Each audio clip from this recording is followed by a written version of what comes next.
সুপ্রিয় দর্শক আসসালামু আলাইকুম। স্বাগত জানাচ্ছি আয়ন টিভির সাপ্তাহিক আইন বিষয়ক অনুষ্ঠান লিগাল টক উইথ আনোয়ার খানে।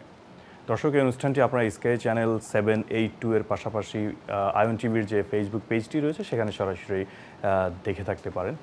প্রিয় দর্শক, এটি একটি আইনি অনুষ্ঠান। এই অনুষ্ঠানে সমসাময়িক আইনগুলো নিয়ে আলোচনা করা হয়ে থাকে, স্পেশালি ইমিগ্রেশন ল, পাশাপাশি আমরা ফ্যামিলি ল এবং প্রপার্টি ল নিয়েও আলোচনা করে থাকি। দর্শক, আপনারা যদি এই অনুষ্ঠানে আমাদেরকে কোনো প্রশ্ন রাখতে চান, আপনাদের কোনো মতামত ব্যক্ত করতে চান, অথবা আইনি কোনো জিজ্ঞাসা আপনাদের থাকে, তাহলে আপনারা অবশ্যই টিভি স্ক্রিনে যে নাম্বারটি কিছুক্ষণের মধ্যে দেখতে পাবেন সেই নাম্বারে আমাদেরকে প্রশ্ন করতে পারেন। আমরা চেষ্টা করব আপনাদের প্রশ্নের উত্তর দেওয়ার জন্য। তবে যেহেতু প্রশ্নগুলো শুধুমাত্র কলের উপরে বেজ করে হয়ে থাকে, সেক্ষেত্রে অ্যান্সারগুলো কিছুটা জেনারিক হয়ে থাকে। আপনাদের যদি কোনো স্পেসিফিক অ্যাডভাইস দরকার হয় তাহলে অবশ্যই আপনারা সেটি কোনো সলিসিটর অথবা ব্যারিস্টারের কাছ থেকে নিয়ে থাকবেন।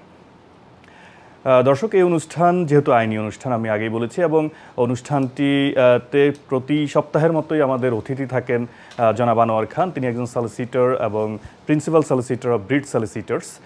আমি তাকে স্বাগত জানানোর আগে আপনাদের জন্য ছোট্ট একটি সুখবরই বলতে চাই, কিছুটা সুখবর এটা, যে একটি আপডেট রয়েছে। গত 29 তারিখ বর্তমান যে স্বরাষ্ট্রমন্ত্রী তথা হোম সেক্রেটারি ইয়েট কুবার রয়েছে, তিনি একটি স্টেটমেন্ট দিয়েছেন পার্লামেন্টে, যেখানে তিনি ইমিগ্রেশনের অনেকগুলো বিষয় নিয়ে আলোচনা করেছেন এবং সেখানে একটি বিষয় বলেছেন যে আমরা জানি যে সেটেল পার্সন অথবা ব্রিটিশ সিটিজেনদের স্পাউস আনবার ক্ষেত্রে গত 11ই এপ্রিল সরকার একটি আইন পাশ করেছে, যেটির মাধ্যমে বলা হয়েছে যে এখন থেকে ইনকাম থ্রেশহোল্ড, সেই 11 এপ্রিল থেকে ইনকাম থ্রেশহোল্ড 18,600 থেকে বেড়ে 29,000-এ উন্নীত করা হয়েছে। এবং ঘোষণাটি ছিল এরকম যে এই বছরের শেষের দিকে তথা 2024-এর শেষের দিকে সেটি 34,500 হবে এবং 2025-এর শুরুর দিকে গিয়ে সেটি আবার 38,700-তে উন্নীত করবার কথা রয়েছিল।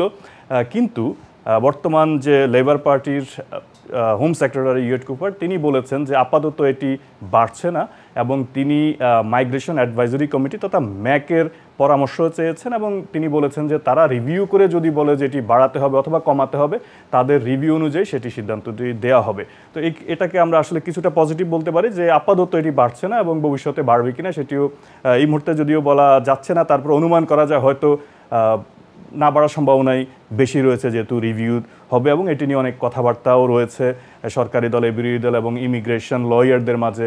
এখানকার মেইন স্ট্রিমের যারা ব্যারিস্টার রয়েছে, সলিসিটর রয়েছে, তারাও এটি বিরোধিতা করেছিল এবং চ্যারিটি সংগঠনগুলো এগুলোর বিরোধিতা করেছিল। সো আমরা কিছুটা পজিটিভ ভাবতে পারি এই সংবাদটিকে। আমি আর কথা না বাড়িয়ে আমাদের অতিথিকে স্বাগত জানাতে চাই। যেহেতু আমরা আজকে ফ্যামিলি বিষয়ে আলোচনা করব, সেহেতু সেখানে অবশ্যই আমরা child arrangement, child order, child custody সেগুলো নিয়ে আলোচনা করতে চাই। আমি আমার অতিথি জনাব আনোয়ার খানকে আমাদের অনুষ্ঠানে আজকে স্বাগত জানাতে চাই। আনোয়ার ভাই, কেমন আছেন? হ্যাঁ, ভালো আছে। তো তুমি কেমন আছো? জি আনোয়ার ভাই, অবশ্যই ভালো আছি। আনোয়ার ভাই, আমরা যেটি নিয়ে আলোচনা করতে চাচ্ছিলাম আজকে, যে ফ্যামিলি ল নিয়ে আলোচনা করতে চাই, কিন্তু ফ্যামিলি ল তো অবশ্যই একটি ভাস্ট এরিয়া, যে সব কিছু নিয়ে আলোচনা করা সম্ভব না। যদিও আমরা বেশিরভাগ সময়ে ইমিগ্রেশনের ইস্যুগুলো নিয়ে আলোচনা করে থাকি, কারণ আমাদের অডিয়েন্স তারা ইমিগ্রেশন ইস্যুতে বেশি আলোচনা শুনতে চায়। তবে ফ্যামিলি ইস্যুটিও আসলে খুবই গুরুত্বপূর্ণ, in fact immigrant non immigrant both পার্টিজের জন্য, আমাদের যারা অডিয়েন্স রয়েছে, আমাদের যারা দর্শক শ্রোতা রয়েছে তাদের জন্য। সো আপনি যদি একটু আমাকে ওভারভিউ দেন, আসলে আজকে আমরা কোন টপিকটি আলোচনা করব এবং কোনটি নিয়ে আলোচনা করা বেশি দরকার এই মুহূর্তে?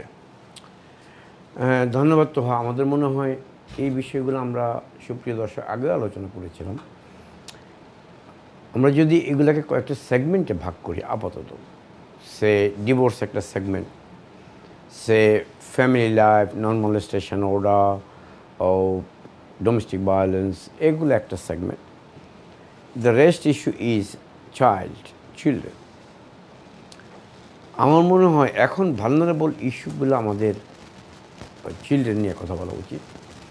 চিলড্রেনরা আমাদের বাংলাদেশি লোকজন। চিলড্রেন যে বাবা মা একটা রেসপন্সিবিলিটি, বাবা মার যে চাইল্ডের কতগুলো বিষয় দেখাশোনা করা দরকার, এই বিষয়গুলা আমাদের সমাজে খুব বেশি নেগলেক্ট করা হচ্ছে। এই জিনিসটা আমরা বিভিন্ন কোর্টে গেলে এই বিষয়গুলো দেখি, কোর্ট এগুলো কমেন্ট করে। তার আগে আমরা একটু ডিভোর্সে একটা ছোট্ট উদাহরণ আপনাদেরকে দিয়ে আসছি। ডিভোর্সের যে নিউ রুল, এই নিউ রুলে আর আগের রুলের পার্থক্যটা শুধু আপনাদেরকে একটু স্লাইটলি বললেই আগে যখন আমরা ডিভোর্স প্রসিডিং করতাম তখন আমাদের কাছে 5টা গ্রাউন্ড ছিল, যে 5টা গ্রাউন্ডের যে কোনো একটা গ্রাউন্ডে অ্যাপ্লিকেশান করতে হবে। আগে আমাদের ছিল অ্যাডাল্টারি, ছিল 2 years separation, 2 years separation with consent, unreasonable behaviour, 5 years separation. এখন এগুলো নিয়ে আমাদের বিভিন্ন সময় কথা হইতো। আগে যত কোনো কিছু না পাইলেই সবচেয়ে বড় গ্রাউন্ড হইল আনরিজনেবল বিহেভিয়ার। 80%, 85% ডিভোর্স আগে আনরিজনেবল বিহেভিয়ারে হইত। এবং এগুলা এমনই বিষয় যে একটা হাজব্যান্ড এবং ওয়াইফের মধ্যে কাদা ছড়াছড়ি শুরু হয়ে যেত। এইটা বলতো, ওইটা বলতো, ওইটা বলতো। এগুলা নিয়ে অনেক হাজব্যান্ড, অনেক ওয়াইফ অফেন্ডেড হইতেন, যেগুলো হয়তো অনেক সময় মিথ্যা ইস্যু আসতো। তো এগুলা গভর্নমেন্টের কানে খুব ভালো করে গেছেন। গভর্নমেন্ট চিন্তা করছেন যে এই বিষয়গুলো, বিশেষ করে যারা জুডিশিয়াল রিফর্ম চিন্তা করেন, ওনারা চিন্তা করছে এই জিনিসটা উঠায় দেওয়া দরকার। এই জন্য উঠায় দেওয়া হয়েছে।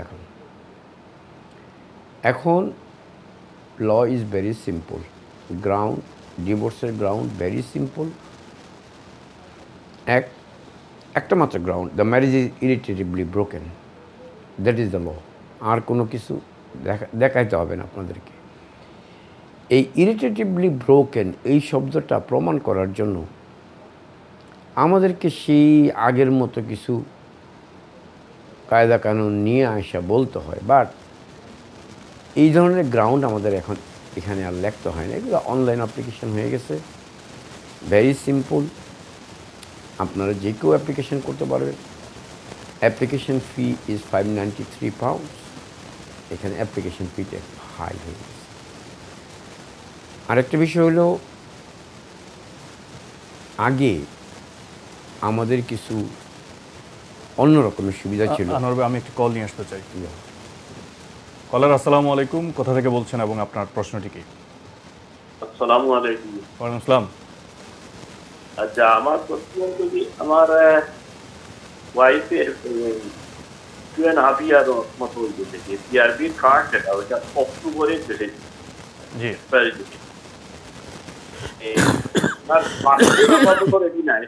পাসপোর্টের মেয়াদ গেছে এক্সপায়ারি। জি, এই যে পাসপোর্টটা করতে একটু সময় লাগে, কারণ বাংলাদেশে ওরা বার্থ সার্টিফিকেটে তারা এই ডাটার মধ্যে ইংলিশ সেকশন তো ঢুকাইছে না, এই জন্য এখানে হাইড্রোজেনের সময় চাইছে। এটা কি পাসপোর্ট আলিয়া করতেই বলি না, পাসপোর্ট হওয়ার আগে করা দিই বলি কি অক্টোবরের 18 তারিখ জানতাম না পাসপোর্টে দিতে পাইবনি। সো আপনার ওয়াইফ কি ব্রিটিশ স্পাউস হিসাবে এক্সটেনশন করছে? জি জি, আনোয়ার ভাই, আপনার কোনো আপনি কি ব্রিটিশ? আমি ব্রিটিশ। জি, ব্রিটিশ। এটা কি আপনাদের ফার্স্ট সেকশন চান? জি, আমি ব্রিটিশ, ওটা ফার্স্ট সেকশন। জি ওকে, অলরাইট। জি, আমাদের সাথেই থাকুন দর্শক। এই বিষয়ে আগে একটা সিস্টেম ছিল, এখন একটা নতুন সিস্টেম হয়েছে। আপনি যে কথাগুলো বলছেন যে পাসপোর্টের মেয়াদ শেষ হয়ে গেছে, এ হয়ে গেছে, সে হয়ে গেছে, এই ID documents is a mandatory documents of an application. এমন বহু অ্যাপ্লিকেশন আছে যেগুলো আইডি না দিলে সেই অ্যাপ্লিকেশনটা ইনভ্যালিড হয়ে যায়। এখন এটা অল্টারনেটিভ রুটও আছে। আপনি যদি আপনার অ্যাপ্লিকেশন টু দ্য প্রুভ করতে পারেন যে আপনি অ্যাপ্লিকেশন এক্সটেনশনের জন্য অ্যাপ্লিকেশন করেছেন বাংলাদেশ হাইকমিশনে, এই প্রুফটা যদি সাথে দিতে পারেন, একটা নির্দিষ্ট সময় পর্যন্ত তারা আপনাদের জন্য ওয়েট করবেন। এমনও হইতে পারে, এমন অনেক সময় আছে যে ওরা ডাইরেক্ট হাইকমিশনের সাথে যোগাযোগ করে আপনার পাসপোর্টের খবর নিয়ে নেবেন। এরকমও অনেকবার ওনারা করছেন। এইটা হইল বিষয়। তবে এইটাও আপনার একটু দেখতে হবে, এই জিনিসগুলো একটু আপনি একজন, বিকজ আপনার এখানে কি আছে আমরা বুঝতেছি না। আমার মনে হয় এখন থেকে কিন্তু আর এক্সটেনশনের জন্য আপনার এই বিআরপি আর পাঠাইতে হবে না, বিকজ এই ডিসেম্বর থেকে বিআরপি শেষ হয়ে যাচ্ছে। এখন আপনার যদি কোনো সুযোগ থাকে ই ভিসা করার, এক্সটেনশন করার পরে সেই সাথে আপনারা ওই হাই কমিশনের ওই পাসপোর্ট এক্সটেনশনের যে জন্য অ্যাপ্লিকেশন করছেন এই জিনিসটা অবশ্যই সাথে দিবেন। প্লাস এটা একটু এক্সপ্লেন করে দিতে হবে ভালো করে যে কেন আপনি আইডি ডকুমেন্টটা দিতে পারতেছেন না, আর আগের আইডি ডকুমেন্টসটা সাথে দিয়ে দিবেন এবং নতুন এক্সটেনশন অ্যাপ্লিকেশনটার সাথে দিয়ে দিবেন। হাই কমিশন আপনাকে একটা ডকুমেন্টস দিবে। আর কোনো প্রশ্ন থাকলে আপনি করতে পারেন, এটা আপনার এখন মোটামুটি এতটুকুই, তো আর তো কোনো আমি একটু অ্যাড করতে চাই আপনার সাথে যে উনি অ্যাপ্লিকেশন করতে পারে অবশ্যই অনলাইন অ্যাপ্লিকেশনে, সেখানে দেওয়া থাকে যে পাসপোর্টের মেয়াদ কতদিন আছে, যে পাসপোর্টটা উনি দিচ্ছে সেখানে দেওয়ার পরে অবশ্যই যেহেতু এক্সপায়ার হয়ে যাবে যে উনি যখন অ্যাপ্লিকেশন করবে, অথবা যদি সে এখনই অ্যাপ্লিকেশন করে ফেলে পাসপোর্টটা ভ্যালিড থাকা অবস্থায়, তাহলে কিন্তু কোনো সমস্যা নেই। কিন্তু যখন ওনাকে ভিসাটা দিতে যাবে তখন কেস ওয়ার্কার যিনি ডিসিশন মেক করবে তিনি কিন্তু দেখবে তার ভ্যালিড পাসপোর্ট জমা হয়েছে কিনা, তখন সেটা হোল্ড করে রাখতে পারে অথবা তার কাছে চাইতে পারে পাসপোর্টটা। তখনও তিনি আবার নতুন করে একটা ক্লারিফিকেশন দিতে পারেন যে আমি অলরেডি অ্যাপ্লিকেশন করছি, যে এটা যেহেতু রিনিউ হয়ে এখনও বাংলাদেশ থেকে আসেনি সেজন্য তোমাকে দিতে পারতেছি না, সো তুমি আমাকে টাইম দাও, আমি দেন এটা সাবমিট করবো। এইখানে সত্যি তোমার সাথে আমি আরেকটু যোগ করি ভাই, আপনার যদি অক্টোবরে শেষ হয়, আমি জানি না আপনার পাসপোর্টের মেয়াদ ক্যাশ হবে, শেষ হওয়ার 28 দিনের গ্যাপে আপনি কিন্তু এক্সটেনশন অ্যাপ্লিকেশন করে ফেলতে পারবেন। এই জিনিসটা একটু মাথায় রাখেন, যদি এই সুযোগটা পান তো হয় ইউ আর কারেক্টলি সেই যে যদি এই গ্যাপে চান্সটা পাওয়া যান অ্যাপ্লিকেশনটা করে ফেলেন। আরেকটু বিষয় আসে এখানে যে উনি যদি ধরেন 28 অক্টোবর, উনি সম্ভবত বলেছিল যে 17 অক্টোবর ওনার ভিসা শেষ হবে অথবা 28 অক্টোবর, যেদিন ভিসা শেষ হবে সেদিন যদি উনি অ্যাপ্লিকেশনটা করে, ফিঙ্গারপ্রিন্টটা কিন্তু 35 ডেজের ভিতরে দিতে পারে। তো সো উনি যদি ফিঙ্গারপ্রিন্টের ডেটটা আরেকটু বাড়িয়ে নেয়, একদম শেষের দিকে গিয়ে ফিঙ্গারপ্রিন্ট দেয়, তাহলে কিন্তু আরও বেশি টাইম পাচ্ছে, সো দ্যাট তার আগে তার কিন্তু পাসপোর্ট চলে আসার কথা। বাংলাদেশি পাসপোর্ট এতদিন লাগার কথা না। পাসপোর্টের মেয়াদ কবে শেষ হবে সেটা পাসপোর্ট উনি বলেছে যে পাসপোর্ট এক্সপায়ার্ড অলরেডি, উনি ট্রাই করেছে পাসপোর্ট করার জন্য, সেখানে বার্থ সার্টিফিকেটের কারণে পাসপোর্ট একটু সমস্যা হচ্ছে। সো আমরা ধরেই নিচ্ছি ওনার পাসপোর্ট এক্সপায়ার্ড, দেন উনি রিনিউ করবার জন্য দিয়েছে, সেটা আসতে হয়তো টাইম লাগতে পারে, কিন্তু উনি এখানে চাইলে কিন্তু কিছুটা টাইম লেংদি করতে পারে, যে একদম শেষের দিকে গিয়ে অ্যাপ্লিকেশনটা করলো, দেন আপনার ওই 35 ডেজটা টাইমটা নিলে একদম শেষের দিকে গিয়ে ফিঙ্গারপ্রিন্ট দিল, তাতে করে ওনার অনেকদিন এতদিন আপনার পাসপোর্ট চলে আসার কথা। যাই হোক, এটার আপনার আগের আইডি এক্সপায়ারটাও যদি দিয়ে দেন এবং যদি ওইটা প্রুভ করতে পারেন, that will be very very important. জি, থ্যাংক ইউ অনারেবল। আমাদের আরেকটি কল আছে। দর্শক আসসালামু আলাইকুম, কোথা থেকে বলছেন এবং আপনার প্রশ্নটি কি? আমি ওইটাই বলতে চাইছিলাম, পাসপোর্ট ওইটা এক্সপায়ার হয়ে গেছে অলরেডি। জি, পাসপোর্টটা এক্সপায়ার হয়ে গেছে। আপনি কি অলরেডি অ্যাপ্লিকেশন করেছেন হাই কমিশনে? অ্যাপ্লিকেশন করেছি, কিন্তু অ্যাপ্লিকেশন করলে ওটা পাসপোর্ট এখন ইস্যু করতে পারবে না আনটিল বার্থ সার্টিফিকেট ওইটা টাকাটা বাংলাদেশে ছোটাও পাওয়া পারে। আচ্ছা, তো তারা কি কোনো টাইম ফ্রেম দিছে যে কতদিন লাগতে পারে? ওইটা তারা বলতেছে, বাংলাদেশে বলতেছে যে 2 উইকের ভিতরে হয়ে যেতে পারে। তাহলে তো আপনার কোনো সমস্যা না। আমি আপনাকে আরেকটু বলে দিতে চাই যে আমরা যেটা বলছিলাম অলরেডি, যে টাইমটা কীভাবে আপনি নেবেন। আপনার যেহেতু অক্টোবরে অ্যাপ্লিকেশন ভিসা এক্সপায়ার হবে, আপনি একদম শেষের দিন অথবা এর আগের দিন গিয়ে অ্যাপ্লিকেশনটা সাবমিট করবেন এবং ফিঙ্গারপ্রিন্টের ডেটটা নেবেন আরেকটু টাইম হাতে নিয়ে, যে আপনার 35 ডেজ হাতে থাকবে ফিঙ্গারপ্রিন্ট দেওয়ার জন্য। কোনো ভ্যালিড অ্যাপ্লিকেশন যখন আপনি সাবমিট করবেন তখন থেকে 35 ডেজ। তো অবশ্যই আপনার যদি কোনো লয়ার থাকে, লয়ার আপনাকে এটা অ্যাডভাইস করবারই কথা। যদি নাও থেকে থাকে আপনি এটা মাথায় রাখবেন যে আপনি 35 ডেজের ভিতরে ফিঙ্গারপ্রিন্ট দিতে হবে। সো আপনি ধরেন আপনি 20 অক্টোবর অ্যাপ্লিকেশনটা সাবমিট করলেন, এরপরে আরও 35 ডেজ। সো আপনার কিন্তু অনেক দিন চলে যাচ্ছে, অক্টোবর নভেম্বরের প্রায় ডিসেম্বর পর্যন্ত আপনি যেতে পারছেন। তো আপনি এই সুযোগ নিয়ে পাসপোর্ট রিনিউ করে ফেলতে পারেন এবং পাসপোর্টটা পরে তাদেরকে দিতে পারেন। এবং আপনি কাভার লেটার দিয়ে অ্যাপ্লিকেশন করা পর্যন্ত যদি আপনি না দিতে পারেন, ইনফ্যাক্ট আপনি যদি যখন ফিঙ্গারপ্রিন্ট দিবেন তখন যদি পাসপোর্ট না দিতে পারেন, তখন কাভার লেটারে ডিটেলস এক্সপ্লেন করে দিতে হবে, তাহলে আপনার সমস্যা হবার কথা নয়। আপনাকে আর কোনো কিছু জানবার আছে দর্শক? আর জানার কিছু নেই, ওই সময় কি ইনকামের কি সব কিছু দেখাইছে? ইনকামের ইস্যুটা তো টোটালি ডিফারেন্ট। যে আপনি যদি 5 ইয়ার্স রুটে থাকেন তাহলে অবশ্যই আপনাকে ইনকাম দেখাতে হবে, এবং এখন যে রুলটি সেটি হলো 29,000 ইয়ারলি। আপনি যদি 6 মাসেরটা দেখান তাও 14,500 পাউন্ড দেখাতে হবে। এটি কিন্তু আপনার কোনোভাবে ওয়েভ করার কোনো সুযোগ নেই। তবে হ্যাঁ, আপনি যদি এখন 10 ইয়ার্স রুটে যেতে চান অথবা 10 ইয়ার্স রুটে থাকেন, যে আপনার ফি দিয়ে অ্যাপ্লিকেশন করবার কোনো সুযোগ নেই, আপনি প্রথমে ফি ওয়েভার একটা অ্যাপ্লিকেশন করতে পারেন। এবং পরবর্তীতে অথবা আপনি যদি 29,000 পাউন্ডের যে থ্রেশহোল্ডটি রয়েছে সেটি যদি ফুলফিল করতে না পারেন তাহলে কিন্তু আপনি 5 ইয়ার্স রুটে আর থাকছেন না, আপনি কিন্তু 10 ইয়ার্স রুটে চলে যাবেন। যদি বেনিফিট থাকে এবং বেনিফিটও যদি থাকেন তাহলে আপনি কিন্তু 10 ইয়ার্স রুটে চলে যাবেন। সেক্ষেত্রে আপনার ইনকাম থ্রেশহোল্ডের কোনো রিকোয়ারমেন্টস ফুলফিল করতে হবে না। আচ্ছা, তো ডিসিশন আপনার, আপনি কি 5 ইয়ার্স রুটে থাকতে চান নাকি 10 ইয়ার্স রুটে থাকতে চান? উনি তো 5 ইয়ার আছে, 2.5 ইয়ার এইটা তো সেটাই। জি, অবশ্যই সবাইকেই প্রথমে ভিসাটা দেয় হলো 33 মাসের, এরপরে দিবে 2.5 ইয়ার্স। যখন আপনার 5 ইয়ার্স ফিল আপ হবে তখন আপনি আইএলআর জন্য অ্যাপ্লাই করতে পারছেন। সো যখনই আপনি 5 ইয়ার্স রুটে থাকবেন তখন আপনার প্রত্যেকটা রিকোয়ারমেন্টস ফুলফিল করতে হবে, যেমন আপনার ইনকাম থ্রেশহোল্ড ফুলফিল করতে হবে, একটা ইংলিশ টেস্ট আছে A2 সেটি ফুলফিল করতে হবে। টেস্টটা পাস করে দিবে। জি, সো আপনার ইনকাম থ্রেশহোল্ডটা ফুলফিল যদি করতে পারেন তাহলে আর কোনো সমস্যা নেই। আচ্ছা, জি, থ্যাংক ইউ ফর কলিং। জি আনোয়ার ভাই, আমরা যেটা আলোচনা করছিলাম। হ্যাঁ, আমরা শুরু করছিলাম যে ডিভোর্সের এখন প্রসিডিউরটা। জি, এখনকার প্রসিডিউরটা খুবই সিম্পল। আপনাকে কোনো গ্রাউন্ড দেখাইতে হবে না, খালি বিয়েটা ভেঙে গেছে, ইরিটেটিভলি ব্রোকেন, হাজব্যান্ড ওয়াইফ সেপারেট আছে বা ডোমেস্টিক ভায়োলেন্স আছে বা অন্য কিছু আছে, সেই জন্য বিয়েটা ভেঙে গেছে, এটা প্রুভ করতে পারলেই আপনাকে ডিভোর্স অ্যাপ্লিকেশন করতে পারবে। এরপরে ডিভোর্সের মধ্যে অনেকগুলো বিষয় আছে, এই বিষয়টা একটু আমি আপনাদেরকে বলতে চাই। এই জায়গাটা, ডিভোর্স অ্যাপ্লিকেশন করলে আপনার স্পাউসের একটা ঠিকানা আপনার জানা আছে, আমরা বলি লাস্ট নোন অ্যাড্রেস, যেটা আপনি জানেন, ওই অ্যাড্রেসটা আপনাকে দিতে হবে।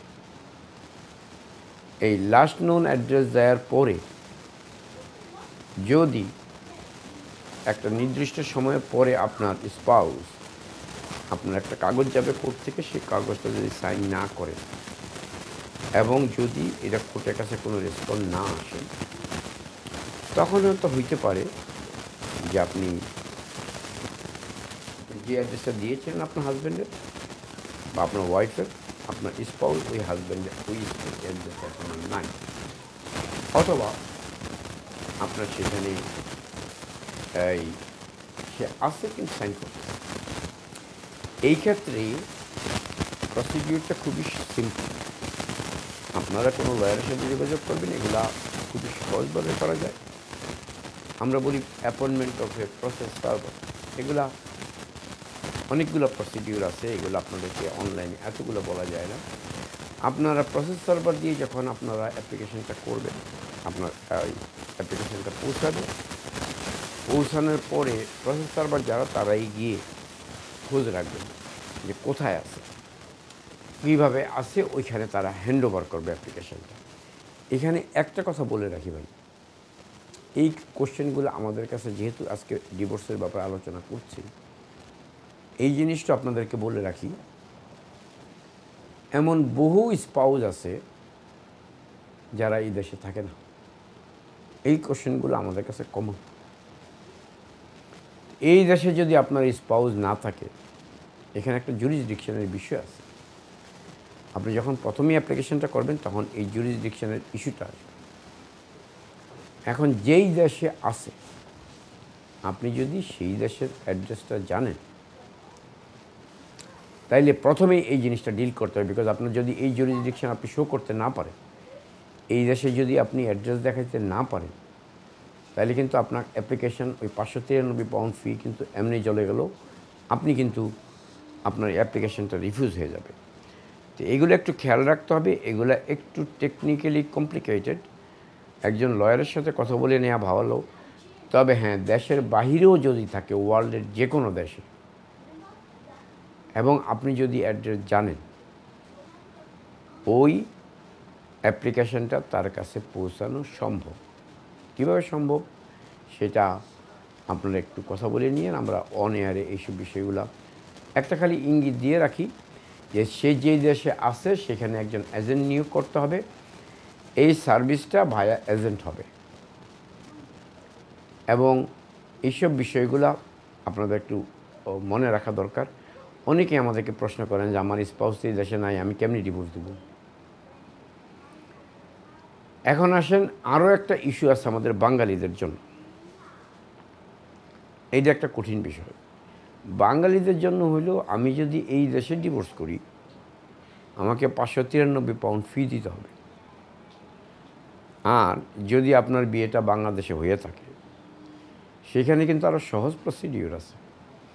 আপনি বাংলাদেশে গিয়ে এখানকার অ্যাড্রেস যদি জানেন, কনফার্ম অ্যাড্রেস, সেই অ্যাড্রেসে একজন কাজীকে দিয়ে নোটিশ পাঠিয়ে দিবেন, 90 ডেজের পরে আপনার ডিভোর্স কমপ্লিট। বাংলাদেশের ডিভোর্স অনেক সহজ, এই দেশের ডিভোর্স এত সহজ না।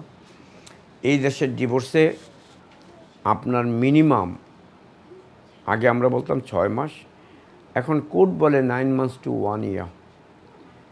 9 মাসের নিচে কোনো ডিভোর্স কমপ্লিট হয় না, 1 বছরও লাগতে পারে। আর যদি ওই ধরনের প্যাচ থাকে যে স্পাউস খুঁজে পাওয়া যাচ্ছে না, এই ধরনের প্যাচ যদি থাকে, স্পাউস এই দেশে নাই, 2 বছর 3 বছরও লাগতে পারে।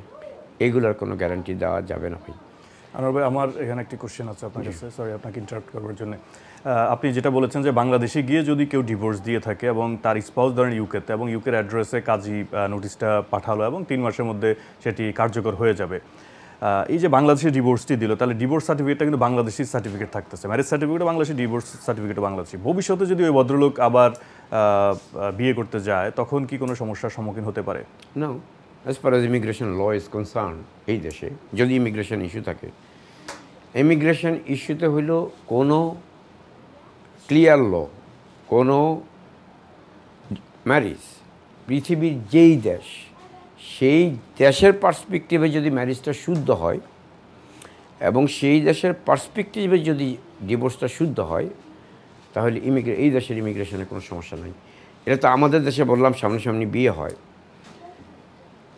তোমরা যদি ঘানার বিয়ে চিন্তা করো, ঘানার বিয়েতে ওদের কনস্টিটিউশনের সেকশন 596, প্রক্সি ম্যারেজ আছে, ওরা শব্দটা এই ইউজ করে না, যাই হোক it is a proxy marriage. ওখানে হাজব্যান্ডের পক্ষে একজন গার্ডিয়ান এবং ওয়াইফের পক্ষে আরেকজন গার্ডিয়ান গিয়ে ওখানে ম্যারেজ রেজিস্ট্রি করে ফেলতে পারে, ওদের কোনো সমস্যা নাই। এবং এই ম্যারেজটা এই দেশের জন্য প্রযোজ্য, যেহেতু ওদের কনস্টিটিউশনে ওই ম্যারেজটা প্রযোজ্য, ভ্যালিড, এই ম্যারেজটা এই দেশের জন্য ভ্যালিড। ঠিক আছে আনোয়ার ভাই, আপনি বললেন যে তাহলে ধরেন ডিভোর্সটা কার্যকর হলো, কিন্তু সেক্ষেত্রে তাদের বাচ্চা আছে, তাদের প্রপার্টি আছে, সেগুলো কীভাবে, সেগুলো তো কোর্টের মাধ্যমেই সর্ট আউট করতে হবে। সেক্ষেত্রে তখন কি কোশ্চেন আসতে পারে যে তাহলে ডিভোর্সটা কেন এখানে সর্ট আউট করা হলো না? It is a good question. আমি একটা জেনারেল ফেনোমেনা বলছিলাম।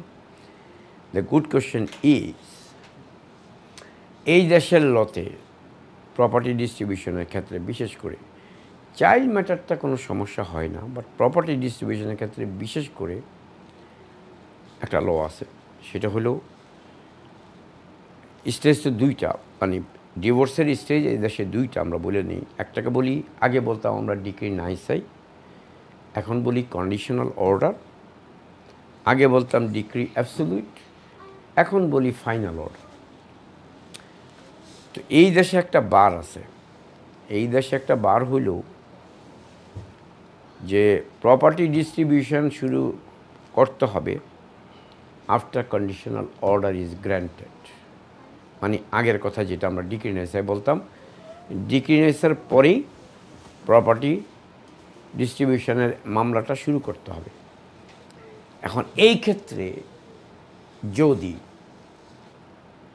কারো প্রপার্টি থাকে এবং অনেকগুলো প্রপার্টি থাকে, সেই ক্ষেত্রে কিন্তু স্পাউস মানে অ্যাড্রেস ছাড়া থাকবে না। সেই ক্ষেত্রে এই দেশ থেকেই ডিভোর্সটা করতে হবে। এবং প্রপার্টি ডিস্ট্রিবিউশন যদি আপনাদের ইচ্ছা থাকে, ওখানে অনেকগুলো অর্ডার হয় প্রপার্টি ডিস্ট্রিবিউশনের সাথে, লামসাম অর্ডার হয়, চাইল্ড মেনটেন্যান্স অর্ডার হয়, অনেকগুলো অর্ডার হয়। যদি সেইটা আপনার প্ল্যান থাকে তাইলে ডিভোর্সটা এই দেশেই করতে হবে। এবং এই দেশে আফটার ডিক্রি নাইসাই করতে হবে। আপনাদেরকে এটা পরিষ্কার বলে রাখি ভাই, আমরা এরকম বহু প্রবলেম ফেস করি, আমাদের কাছে আসে, আমরা কিছু করতে পারি না। যদি ফাইনাল অর্ডার হয়ে যায়, প্রপার্টির উপরে আপনার ক্লেম শেষ হয়ে যাবে। আনোয়ার ভাই, আমার সেখানে একটি কোশ্চেন রয়েছে, বাট আমাদেরকে একটি বিরতিতে যেতে হবে। আমরা পরবর্তীতে আবার এটি নিয়ে আলোচনা করব। প্রিয় দর্শক, একটি বিরতির সময় হয়েছে, আমাদের সাথেই থাকুন, ফিরছি শীঘ্রই।